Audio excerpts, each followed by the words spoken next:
예, 오늘 이번 가을 학기 마지막 날 종강 날입니다. 이제 한 학기 동안 수고들 많으셨습니다. 우리 윈터 브레이크 겨울 방학 잘 지내시고 1월 셋째 주에 다시 봄학기 때 다시 건강한 모습으로 뵙도록 하겠습니다. 오늘 하나님께서 여러분들과 저에게 주신 말씀은 마태복음 6장 9절부터 13절까지의 말씀입니다. 제가 이 말씀을 봉독해 드릴 때에 하나님의 음성으로 들리시기 바랍니다. 그러므로 너희는 이렇게 기도하라. 하늘에 계신 우리 아버지여, 이름이 거룩히 여김을 받으시오며 나라가 임하옵시며 뜻이 하늘에서 이루어진 것 같이 땅에서도 이루어지이다. 오늘 우리에게 일용할 양식을 주시옵고 우리가 우리에게 죄 지은 자를 사하여 준 것 같이 우리 죄를 사하여 주옵시고 우리를 시험에 들게 하지 마옵시고 다만 악에서 구하시옵소서. 나라와 권세와 영광이 아버지께 영원히 있사옵나이다. 아멘.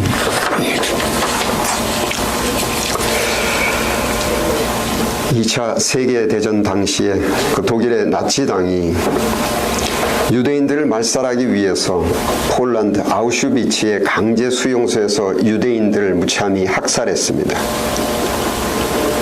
노동력을 상실한 병자나 노인, 여자들 그리고 아이들까지도 한 번에 2천여 명씩 밀폐된 장소에 가두고 독가스를 살포해서 죽이고 그 시체를 태우면서 나오는 기름으로 비누를 만들어서 사용하기도 하고 사람들의 머리카락을 잘라서 카펫이나 가발을 만들어 사용하기도 하고 멀쩡하게 살아있는 사람에게 화학 물질을 주사해서 생체 실험을 하기도 하고 이 사상자의 통계가 조금씩 다르긴 하나 많게 통계를 내는 곳은 400만 명에서 적게 통계를 내는 것은 100만 명으로 추산을 하는데 이 당시 가장 견디기 힘들었던 순간은 노동력이 충분히 있던 사람들은 그 감옥소에 갇혀서 그 창문을 통해서 가족들이 이러한 참혹한 죽음을 당하는 것을 많이 바라보고 있었던 사람들입니다. 1945년 연합군의 승리로 전쟁이 끝난 후에 다행히 그때까지 살아있었던 유대인들은 마침내 자유롭게 되어 고향으로 돌아갔습니다. 그 후 여러 해가 지난 후에 당시에 아우슈비츠 포로 수용소의 같은 방에 갇혀서 가족들이 참혹하게 학살당하는 그 장면을 함께 목도했던 두 사람이 만나서 한가로운 시간을 보내면서 대화를 하게 되었는데 한 분이 그때의 상황을 이야기하면서 대단히 상기된 표정으로 두 주먹을 불끈 쥐며 떨리는 목소리로 말하기를 너무도 치가 떨리네.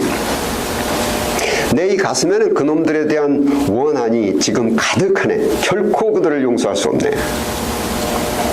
다른 한 분이 빙긋이 웃으시면서 말하기를 이 사람 참 다 지나간 일일세. 이제 그만 잊어야지. 전쟁은 끝나고 우리는 자네의 몸은 지금 자유롭게 되어서 자유를 누리고 있는 것 같은데 자네의 영혼은 아직도 그 감옥소에 갇혀있군. 그래. 이제 그만 잊어버려 이 사람아. 자네의 영혼도 이제 자유롭게 돼야지.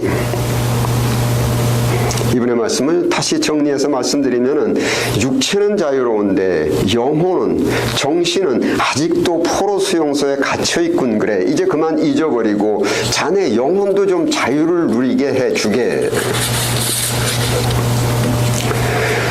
우리가 그 용서라는 단어로 표현된 정신작용, 용서라는 것은 정신작용인데 그 정신작용의 의미를 우리가 이제껏 갖고 있었던 그 고정관념을 버리고 조금 더 세밀하게 생각해 보아야 합니다. 하버드 의과대학의 정신의학 교수이신 조지 베일런트 교수님께서 이 용서를 정의하기를 forgiveness, 용서, forgiveness, the key to success, freedom and lifelong happiness. 용서는 인생 성공과 자유와 행복을 성취하는 정신작용이라고 정의하시면서 용서에 대한 사람들의 고정관념적인 그 오해에 피해에 대해서 대단히 힘주어 강조를 하셨는데, 용서는 가해자의 범죄를 정당하게 정당성을 인정하면서 그 관용을 베풀어주는 것이 결코 아니라는 것입니다. 또한 용서는 가해자를 너그럽게 봐주는 것을 의미하지도 않는다라는 것입니다. Forgiveness, 용서라는 단어로 표현하는 인간의 정신심리 작용은 Forgiveness allows you to let go of the past. 용서는 나의 괴로운 과거가 pass away, 지나가 버리게 하는 인간의 정신작용으로 내 영혼과 정신심리가 그 혹독하게 괴롭고 억울하고 분통한 사건으로부터 내 정신심리가 자유롭게 되는 것을 의미하는 그러한 정의라는 것입니다. 여러분, 우리가 억울하고 분통한 그 피해에 대한 분노에 사로잡혀 있지만 말고 조금 더 이성적으로 냉철하게 조금 더 세밀하게 생각해 보아야만 합니다. 첫째, 인간은 매사에 몸이 앞서가는 것이 아니고, 즉 행동이 앞서가는 것이 아니고, 몸의 행동은 두뇌의 생각과 의지에 끌려가는 것입니다. 그리고 두뇌의 생각과 의지는 일반적인 용어로 그 사람의 성격, 전문적인 용어로 영혼과 정신심리에 철두철미하게 종속되고 지배를 받습니다. 즉 인간의 모든 육체의 행위는 인간의 두뇌의 생각과 의지를 쫓아가게 되어 있고, 인간의 두뇌의 의지와 생각은 인간의 성격, 영혼, 정신심리를 쫓아갑니다. 때로는 말과 행동과 행위가 두뇌의 의식적 생각을 생략해서 뛰어 건너서 무의식 속에 있는 영혼, 정신심리가 직접 말이나 행동으로 나타나기도 하는 것입니다.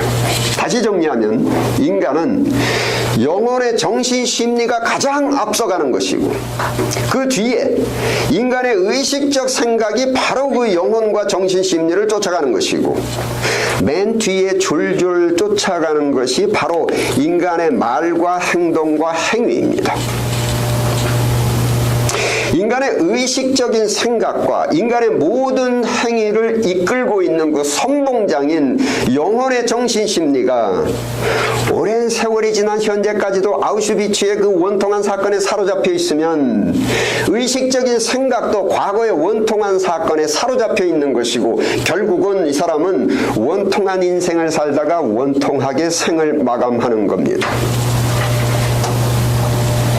이제 전쟁이 끝나서 독일에 나치당한 괴멸되고 그 지긋지긋한 포로 수용소도 역사의 한 페이지로 지나가 버렸으니 이제는 자유롭게 새로운 내일의 인생을 향해서 나아가야만 하는데, 말과 행동 및 의지적 생각을 이끌고 있는 영혼의 정신심리가 그 원통한 과거에 사로잡혀 있으면 내일의 새로운 인생을 생각할 수도 없고 나아갈 수도 없습니다. 자, 하버드의 정신의학과 그 베일런트 교수님의 용서의 정신작용에 대한 정의 다시 한번 말씀드립니다. Forgiveness, the key to success, freedom, and lifelong happiness. 용서는 인생 성공과 자유와 행복을 성취를 할 수 있는 열쇠가 되는 인간의 정신작용. 용서는 과거의 원통한 사건에 사로잡혀 있는 영혼의 정신심리를 자유롭게 해방시키는 정신작용이다. 성경에서 억울하고 분통한 사건을 당한, 분통한 일을 당한 사람의 대명사는 예수님이시고 그 다음은 요셉입니다. 성경 기록을 상기시켜드리면은, 고향에서 아버지의 극진한 사랑을 받으면서 평화로운 나날을 살고 있었던 요셉이 친형들에 의해 인신매매단에 팔려서 생전 듣지도 보지도 못한 나라인 애굽의 이집트의 노예로 팔려가서 혹독한 인간 이하의 인생인 그 노예 생활을 했습니다. 이제 그 노예 생활이 익숙해질만 하니까 이제는 음란한 여인의 모함에 빠져서 이제는 강간미수범으로 몰려서 교도소에 투옥되어서 죄수로 인생을 살아가는 황당한 사건을 당합니다. 자, 사람이 이쯤 되면 무슨 뭐 앞날에 대해서 미래에 대해서는 생각할 여지가 없습니다. 영혼의 정신 심리는 억울하고 분통한 과거의 사건들에 사로잡혀서 마음속에는 나날이 증오와 원한만이 가득하고 어떻게 하면 복수를 할 것인가, 어떻게 하면 내 인생에 대한 보상을 받을 수 있을 것인가 하는 생각만 가득할 뿐입니다. 그런데 이 요셉이 하나님으로부터 큰 은혜를 받았습니다. 창세기 41장 51절 함께 읽겠습니다. 시작. 요셉이 그의 장남의 이름을 므낫세라 하였으니 하나님이 내게 내 모든 고난과 내 아버지의 온 집 일을 잊어버리게 하셨다 함이요, 나의 모든 고난과 과거에 나의 아버지의 온 집 일을 잊어버리게 하셨다. 억울하고 분통한 과거의 사건들을 잊어버리게 하셨다. Forgiveness, 용서라는 것은 과거의 원통한 사건으로부터 자유롭게 되는 정신작용. 원통한 사건에 대한 분노를 인간이 참고 사는 것이 아니고, 왜냐하면 인간이 참는 데는 한계가 있습니다. 참고 있는 것은 언제 어느 때라도 기회만 있으면 튀어나오기 때문입니다.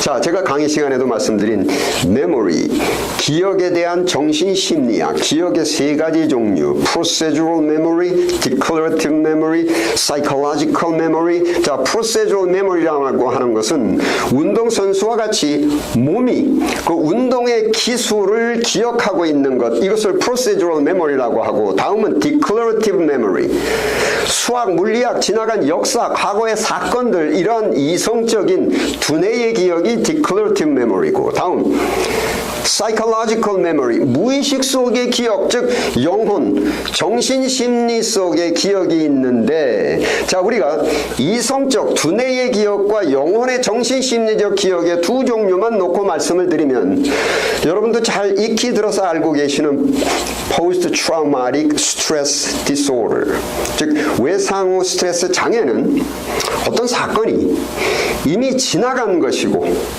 두뇌의 생각에서는 잊혀져 가고 있는 것이고, 그 사건은 이미 지나갔기 때문에 무슨 공포심이나 분노나 이런 것이 없어야 되는데, 영혼의 정신심리가 그 지나간 사건을 현재 또렷하게 기억하고 있고, 사건 당시에 겪었던 그 공포심, 그 불안을 현재도 느끼고 있는 것이 외상후 스트레스 장애라고 합니다. 두뇌의 기억과 정신심리의 기억, 이와 반대로 두뇌의 생각으로는 지나간 사건을 어렴풋이 기억을 하고 있는데, 영혼의 정신심리의 기억으로는 그 사건을 잊어버렸거나 흐릿해져서 원통함이나 분노를 거의 느끼지 못하거나 느낌이 약화가 된 것입니다. 다시 말씀드립니다. 두뇌는, 머리로는 내가 그때 사건을 기억하고 있으나 내 정신심리에는 그때 사건이 잊어버렸거나 약화가 되어서 흐릿해져서 어떠한 원통함이나 분노를 거의 느끼지 못하고 있는 것, 이런 정신작용이 바로 forgiveness, 용서입니다. 외상후 스트레스 장애와 반대입니다. 요셉이 하나님께 받은 영적인 은혜, 즉 영혼의 정신심리에 받은 은혜, 나의 모든 고난과 나의 아버지의 온 집의 일을 잊어버리게 하셨다.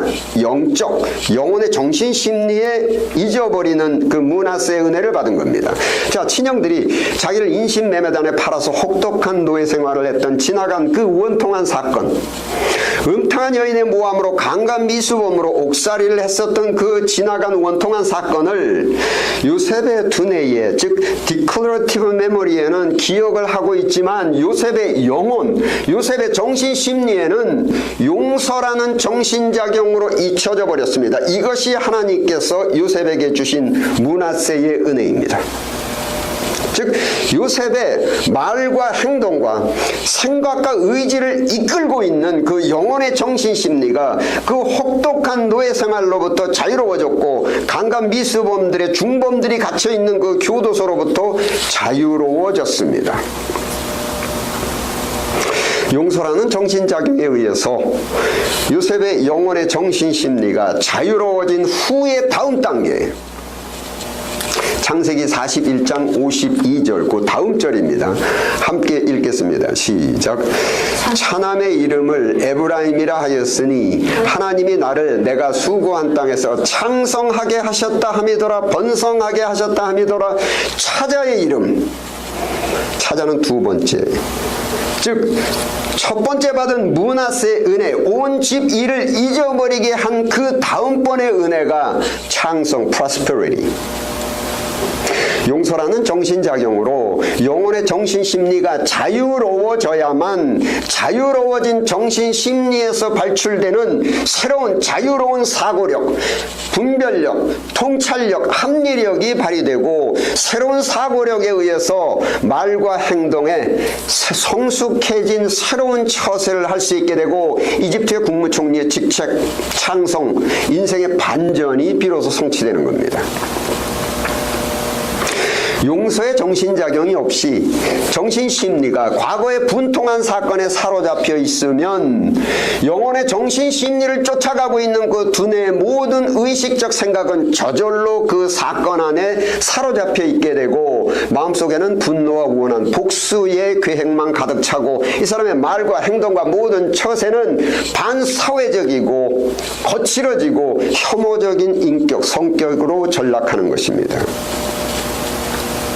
그리고 여러분 인간은 원래부터 무지하게 태어나서 불완전한 존재로 태어나서 여러 형태의 실수나 시행착오를 하게 되고 실수나 시행착오를 저지르면 반드시 인생의 고난과 고통을 겪게 되는데 바로 이 실수나 시행착오에서 유발된 고난과 고통을 겪으면서 자기 잘못을 반성하고 자기 잘못을 회개하면서 스스로의 결정과 단점을 고쳐나가는 것이고 이렇게 해서 인격이 새롭게 성숙해지면서 인생이 성숙해지고 이러한 반성과 회개를 통해서 성숙하고 평강한 인생이 성취되는 것인데 과거의 원통한 사건을 잊어버리는 정신작용인 용서라는 것이 없이 가해자에 대한 원한과 분노에 사로잡혀서 살아가는 인생 문제점의 큰 것 중에 하나가 지나간 원통한 사건과는 전혀 무관한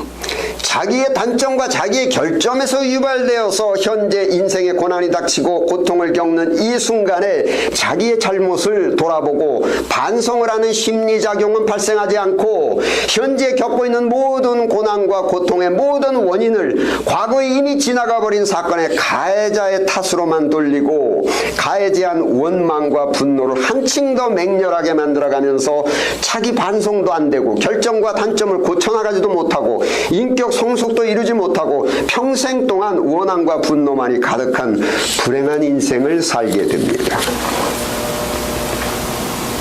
여러분 정신심리학에 기억을 너무 못하는 것을 엠네시아, 기억상실증, 때로는 건망증 이렇게 말하는 비정상적인 정신심리이고 도무지 잊어버리지 않고 너무 많이 기억하는 것을 하이퍼암네시아, 기억 항진증이라고 하는 정신심리 상태로서 적절한 치료가 필요한 비정상적인 인간의 정신 상태입니다. 예수님께서 무지막지한 사람들에 의해서 십자가에 못 박히시는 그 순간에 표현할 수 없을 정도로 그 혹독한 육체적 고통 속에서도 간절한 마음으로 바라시는 것이 하나 있었는데 누가복음 23장 34절 함께 읽겠습니다. 시작. 예수께서 이르시되 아버지 저들을 사하여 주옵소서. 저들을 사하여 주옵소서. 저희를 용서하여 주옵소서. 자, 용서라는 의미의 고정관념 버리십시오. 여러분 이 순간 우리가 예수님의 심리 상태를 잘 이해해야만 합니다. 예수님께서는 지금 요셉이 아버지 하나님께 받았던 바로 그 은혜, 므낫세의 은혜, 나의 모든 고난과 나의 아버지의 온 집 일을 잊어버리게 하셨다. 즉 그 원통한 사건을 잊어버리게 하여 주옵소서. 내 영혼, 내 정신심리가 지금 이 순간에 이 고통스러운 이 순간에 사로잡히지 않게 하옵소서. 하버드 의대 정신의학 교수님 베일런트 박사님의 용서의 정의, forgiveness, the key to success, freedom and lifelong happiness. 용서는 인생 성공과 정신적 자유와 행복의 열쇠가 되는 정신작용이다. Forgiveness allows you to let go of the past. 용서는 원통한 사건이 과거로 흘러가 버리게 하는 그러한 정신작용이다. 예수님께서는 지금 예수님의 영혼의 정신심리가 무지막지한 사람들에 의해서 현재 발생되고 있는 이 순간의 원통한 사건에 사로잡히시지 않기 위해서 용서라는 정신작용으로 문하세의 은혜로 이 원통한 사건의 순간을 지나가 없어져 버리게 하는 과거로 만드시려고 하는 것이고, 그리하여서 예수님의 영혼의 정신심리가 지금 이 순간의 이 원통한 사건에 사로잡히지 않고 자유롭게 되어서 내일로 가실 수가 있도록 지금 바라시는 것입니다. 영혼의 정신심리가 자유로워야만 예수님의 영광은 내일에 있습니다. 영광스러운 내일로 가실 수가 있는 겁니다. 요셉이 받았던 첫 단계 은혜가 원통한 사건을 잊어버리게 하는 므낫세의 은혜, 그 원통한 과거가 흘러가 버리게 하는 은혜이고, 찾아야 단계, 그 다음 단계가 에브라임의 단계로서 창성, 내일의 인생 성공. 예수님의 영혼의 정신심리가 원통한 사건에 사로잡히지 않고 자유로워야만 내일로 비로소 가실 수가 있기 때문에 용서라는 정신작용을 간절하게 원하시는 것입니다. 그리고 여러분들과 저에게도 예수님께서 우리로 하여금 복받기를 원하시고 우리가 평강하고 성공하고 행복한 인생을 살기를 간절히 원하시는 예수님께서 우리들에게 강조해서 말씀하시는 것이 오늘의 본문 말씀인 주기도문입니다. 너희는 이렇게 기도하라. 그 중에서 우리가 우리에게 죄를 지은 자를 사하여 준 것 같이 우리의 죄를 사하여 주옵소서. 반복해서 강조 말씀드리는데, 인간의 모든 말과 행동과 처세는 인간의 두뇌의 의지적 생각을 따라가고, 인간의 두뇌의 의지적 생각은 인간의 영혼, 정신심리를 따라가기 때문에 영혼의 정신심리가 과거의 원통한 사건에 사로잡혀 있으면 두뇌의 생각과 말과 행동과 처세는 모두 과거의 그 원통한 순간에 사로잡혀 있는 겁니다. 과거의 원통한 사건에 사로잡혀 있는 사람은 결코 내일로 갈 수가 없습니다. 평생 동안 그 사건에 사로잡혀서 평생 동안 그 사건이 과거가 돼버리지 못하고 계속해서 현재가 돼버리고 평생 동안 불행한 인생을 살게 됩니다. 오늘 가을학기 종강이고 12월 금년의 마지막 달입니다. 여러분, 우리의 영혼과 정신심리가 금년 2018년 혹은 과거의 원통하고 억울한 사건의 기억에 우리가 사로잡혀 있으면 2019년은 결코 새로운 해가 될 수가 없습니다. 선험과학적인 신학과 또한 경험과학인 정신의학, 하버드 의대의 정신의학 교수님이신 베일런트 박사님, 이렇게 오늘날 같이 신학이나 정신의학이 발달되기 이전에 우리 조상님들이 신학이나 정신의학의 논리로 자세하게 앞뒤를 설명하시지는 못하셨으나 오랜 세월의 인생 경험을 통해서 얻은 인생살이의 지혜 중에 하나가 있는데 송구영신이라고 합니다. 자, 보낸다는 의미의 송, 과거라는 의미의 구, 송구, 과거를 흘려보내준다가 송구입니다. 다음, 영신, 맞이한다라는 영, 새롭다라는 의미의 신, 송구 영신, 옛것이 가야만 새 것을 맞이할 수 있습니다.